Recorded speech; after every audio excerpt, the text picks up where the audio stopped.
Welcome back, ladies and gents, to another video. And I'm not gonna lie, this is take two. I am rusty. It has been a long time. I shouldn't have left you without a dope beat to step to, as they say. So I got some things to go through today. Come back like I just left you guys, like a father who went to go get some eggs and then he just never came back. That is me. That is my MO. Let's move that over here. Got some points to make today. I'm sorry that you're seeing that. Let me block that. All right. I look kind of like a ghost. Whatever. Where have you been? That's number one. Number two, we're going to talk about savings rate. Number three, we're going to talk about multiple streams of income because somebody asked me, what are you doing for money? And I tell you, I'm doing a lot of things, but I'm not proud of any of them. Traveling, lessons learned. I think I might put that at the end. So we'll call that number five. Number four, which is labeled number five. My outlook and overall strategy. So I'm going to timestamp these. And if you guys are more interested in like, oh, what is he doing with his money, or where has he been, or why do you want to talk to us about savings rate? Why are you want to talk to us about all this boring stuff? Where's the next 25x stock? I want to skip that part about savings rate. You can skip that. Okay. So anyways, without further ado, let's get into the first part, which is where have you been? So I basically took on travel contracts after I came back from my deployment, which was in September of 2021. So I went on a 6-month travel contract to North Dakota, and then I've been in Massachusetts for a year. So for those of you guys that don't follow me on Instagram, I haven't been on there much, but bought a property in North Dakota, bought a property here. I wanted to spread out my eggs in what are called linear and non-linear markets. So North Dakota is a linear market, or in other words, it does not fluctuate in price very much with the ebbs and flows of the real estate market. So I set those roots down, renovated it, got it rented out. It should do well for us over time. Don't plan to sell it. It can be a home base. It can be, it is what it is. It's just a little dinky town over in North Dakota. And I got a duplex here, so this is a non-linear market over here close to Boston. If we do see a real estate downturn, I am 100% leveraged on this with my VA loan, and that will have a significant impact on my net worth and ability to sell the property if I were to have to sell the property. So we got to keep the cash flow going, and we got to stay liquid. So that is part of my giving you guys a little preview of my goals, my aims moving forward here. So number two, savings rate matters most, not investment returns. So that's kind of something that I have often said on this channel, which is nobody head and shoulders their way to wealth. Nobody 10x stocked their way to wealth. You have to, savings rate matters. You got to cut the little expenses. As much as everybody hates to hear that over and over again, it really is true. And it's rang true for me, trying to do all these little fancy investments that I've tried to do.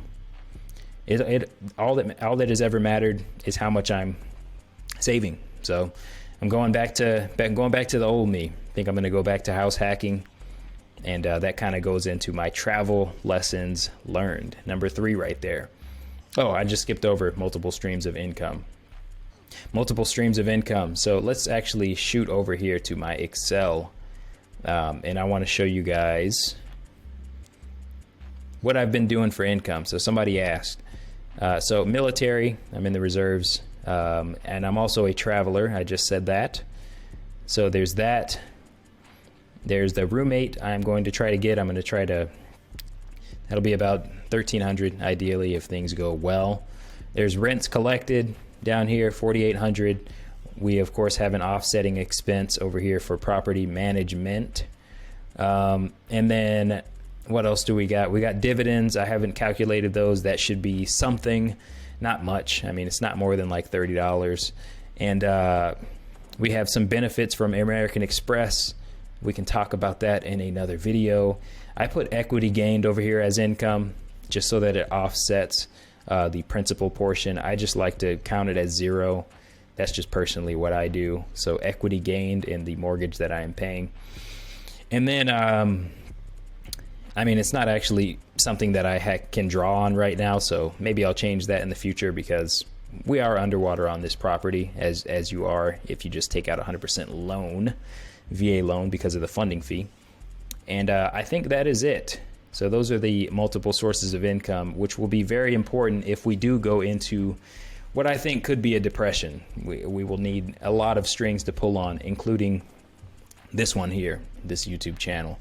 So, traveling lessons learned. We said we're going to do that after. No, let's do it now. All right. So taxes.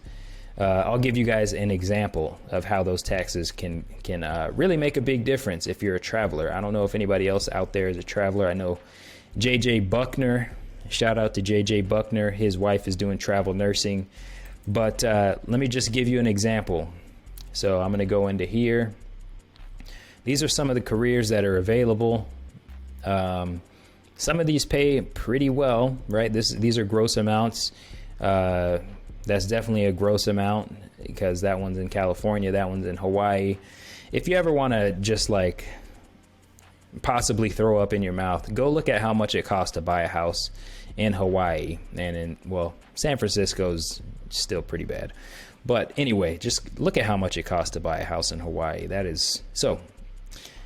We'll get into that in a different thing, because I'm going to talk to you guys about the best states to live in financially. But you come over here and you see that this is just a gross amount. So in Massachusetts here, their rate is about, I think it's about $80. So we'll call that 80 times 40. 80 is about as much as you're going to get around here. But then you got to multiply it by 33% tax, so times 0.66. All right, so basically if you get 100% tax, this is what you end up with. But oftentimes they'll have you, they'll give you a part of it untaxed. So let's say that 33% of it was untaxed. All right, let's say that 75% or 50%, because that's an easier number. So that would be 40 times 40, right? So that would be 1,600 plus, let's call 1,600 times 0.66 equals, and that would be plus 1,600. This is just rough math, right? So instead of that, what was it, 2,100 before? It'll be this 2,656. Yeah, so 2,100 versus 2,600. So you see the dilemma, all right? So you don't want to stay in a place for more than a year, or else you got to start paying those big boy state taxes. And they are bigger or smaller in different places. So I was actually looking it up, because as I've gone through different states, I've learned that there are some trends that certain states you can save a lot of money, other states you can't save a lot of money. Why is that? Cost of living, cost of your groceries, cost of your gas, taxes. I've never gotten taxed for owning a car until I got here to Massachusetts. Not directly, like this is a direct property tax on a car. I've never experienced that in Washington. They make us pay for tabs, but like property tax on a car, like I'm really renting a car from the government. That's crazy to me. But anyway, these are the top 5 states for your personal finances. This is something on Credit Karma. You can look this up. Just look up Credit Karma top places for your finances. So you start to see a trend. And look, I don't want to get political in this particular video, but you start to see a trend in the top 5 versus the bottom 5. You see red state, red state, red state, red state, red state. And in the bottom 5, you see blue state, blue state, blue state, terrible state, blue state. So shout out to Sarah Palin. Alaska just has its own problems. It's probably one of the worst places you could take a travel contract. Not just because of the weather, not just because of the polar bears, not just because of probably the threat from Russia, but just because it's completely unaffordable, and it's just no. But you go down here and you look at the top 50, and it's pretty much the same trend. You see in the top, you see red state, red state, red state, red state, red state, blue state, red state, purple state, red state, red state, Washington State, my hometown, shout out to them, with the 0 state tax. Purple state, red state, red state, red state, red state, red state, blue state, red state. I'd call Virginia, let's call it a red state, blue state, red state. But you see the trend here. Texas, a little bit further down than I would have expected. I don't know. I know they have really high property taxes. They have no state tax.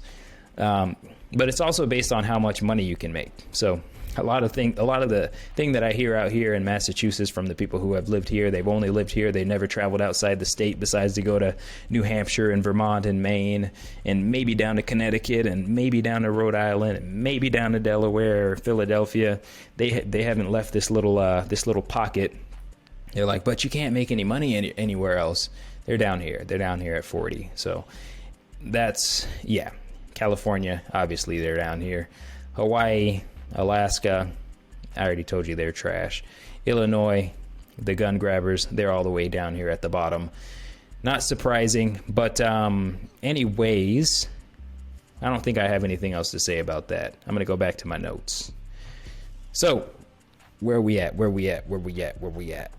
Traveling lessons learned. I think I just blew through some other stuff too. I'll just skip them if I did. Cost of a move.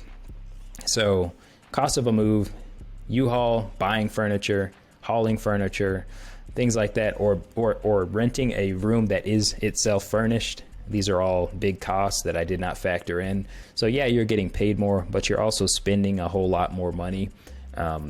In my first place that I was renting when I got out here, I didn't actually have a kitchen, so I was eating out more. Some people end up living in Airbnbs. You have to pay for your own benefits. You don't get any time off. You don't get paid time off. You're away from your family. So it's not all sunshine and roses like I thought it would be. But once you figure it out, you have to weigh that. So right now I'm trying to weigh between, hey, do I want to stick around where I'm at right now in this duplex and try to house hack for a bit? Or do I want to continue to travel and just travel light? So we'll have to see where that ends up going. All right. So my overall outlook and strategy. So this is the part where I put my Miss Cleo hat on and I look into my crystal ball. I got my crystal ball right here. This is what's going to happen in the future. If you want him to believe that it's over, then you got to stop accepting the booty calls at 2 a.m. in the morning. All right. Every finance YouTuber has one of these. This is my crystal ball, and I'm going to tell you guys what's going to happen in the future. Okay? I need to stop getting away from this microphone so you guys can hear me. So, my net worth will probably go temporarily negative. If this house goes down in value, it's 100% leveraged. However much it goes down is how much my net worth will go down. So if we see a 33% correction in the real estate market, which is entirely possible, 33, 50%, my net worth is going to go negative. But what's important is that my cash flow does not go negative. That's what we've got to focus on right now. So that is what it is. Made a mistake, but I think it's going to play out just fine in the long run. How taxes work as a traveler, just went over that. 50 states tour, that is a personal goal of mine for the year. I just want to see all 50 states. And this is just kind of the insights that I've gotten on the states, just from living in them, paying taxes in them. Uncle Sam, he wants your money. Okay, number 4, we already did number 3. I'm betting on the Fed not pivoting. I think that Jerome Powell is serial, guys. He is very serial. He's not playing around. I think that he is willing to see some deflation. I don't know how much he cares about that 2% target. I think that if he's smart, he knows that if he starts to loosen, things are going to go absolutely parabolic. If he's smart, he knows that. He knows that if the dollar gets weaker, if the dollar continues to weaken, I should say, prices are going to go parabolic. If interest rates continue to creep down, prices are going to go parabolic. Okay, number 5, I'm focused on cashing up. So obviously, if you're underwater on a house, you either got to pay that sucker off or you got to cash up. So I'm basically focused on making sure I'm cash flow positive and making sure that I'm cashing up as quickly as possible. So I just don't want to be in a situation where, let's say, these contracts dry up or what have you, and I don't have enough cash on hand. So working on building up, I'm trying to build up about 100K liquid so that I can keep myself going if we do experience something really bad. So no one ever went broke holding cash. I mean, if there's hyperinflation, you actually did, but so that kind of contradicts what I just said. But I think that things will be just fine if I just hold some cash for right now. You don't have to, I'm not going to just try to invest my every single cent that I make as soon as I get it in my hands. I don't think that's necessary right now. Okay. Number 6, my base case is actually deflation. I think that we're probably going to go into some deflation if they continue to tighten or stay tight. I used to think that we were going to go into inflation because I doubted Jerome Powell. I think that deflation is natural. I think that deflation is healthy in an economy. But, you know, you can't fight the Fed. What the Fed says goes. What the Fed says goes, basically. Number 7, I'm going to try to self-insure. So as far as my Turo business, my life insurance, my health insurance, I'm trying not to overpay for insurance benefits. Not trying to overinsure myself.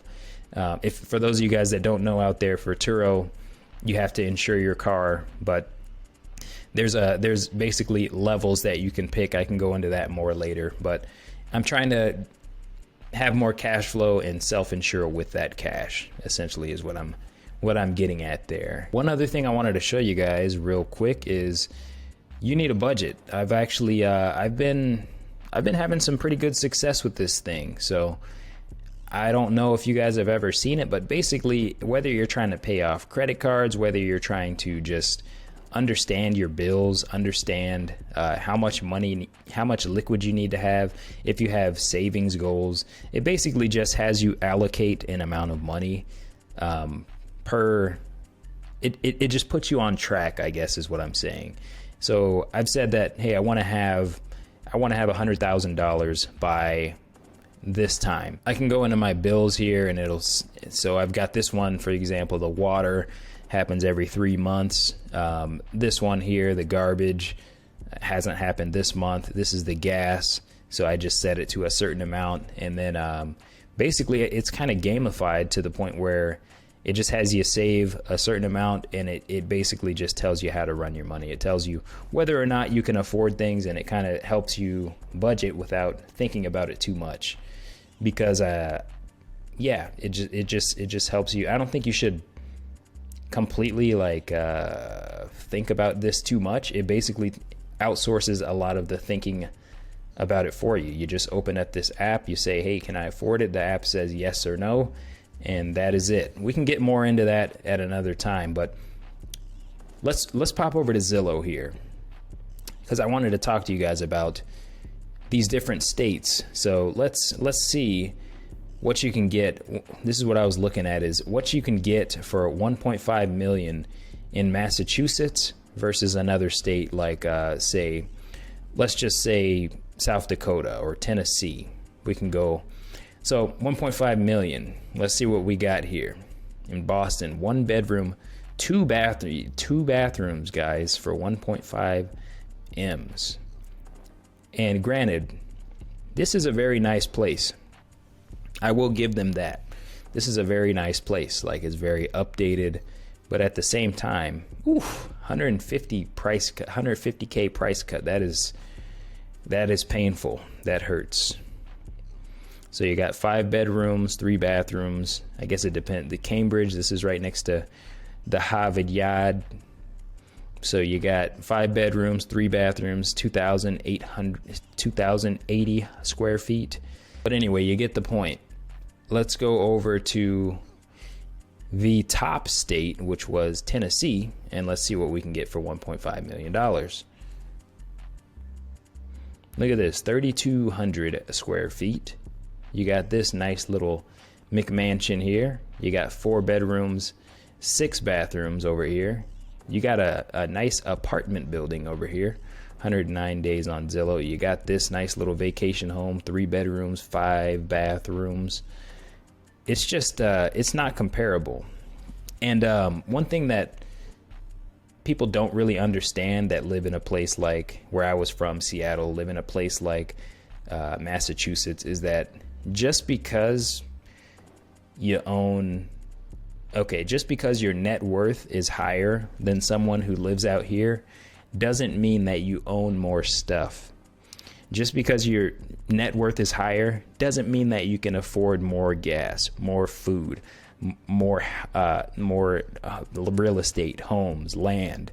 It doesn't mean that you actually own more. It just means that what you own is more valuable. The price is higher, I guess I should say. So look at this, $1.5 million, 4 bedrooms, 5 bathrooms.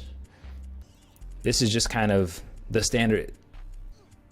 The way you have to look at it is the standard of living is higher, right? If you have the same amount of money. Now, granted, the same amount of money isn't always available in those places, but the way that this is listed is in such a way that it matches up your taxes to the incomes and things of that nature, right? So you see Tennessee is lower, you see Washington down here is much higher, right? But your cost of living is much different. Your taxes are different. And it's not just your income tax. It's also your taxes on everything else. So I think we're good here. I'll get into the home tour and then we'll close out the video. So welcome to the crib. This is it. There goes the video I just recorded. That's my crystal ball. You see it. Deflation. That's what it says. We got the couch. We got the Christmas tree up in January. A little PS4 action going on there. We got the boy of dad, of course. Bonus points if you know who that is.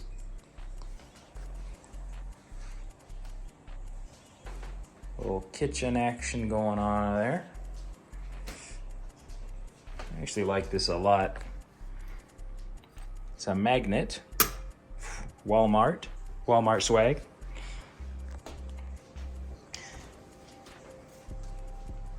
Gonna get this filled up here. So we got a furnished bedroom.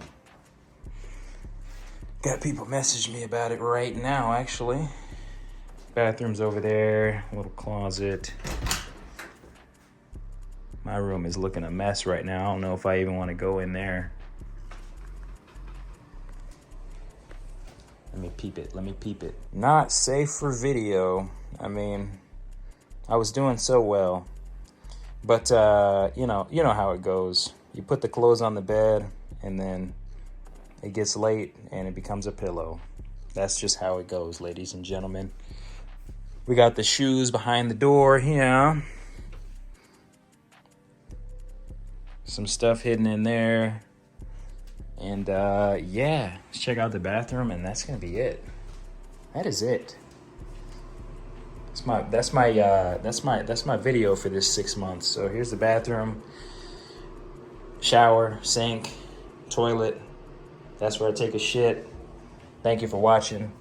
Peace. Collect call from a correctional facility. Will you accept the charges? Yes, I will. Go ahead, sir. All right, before you even say anything. You black, ain't you? Yo, this nigga is off the hook.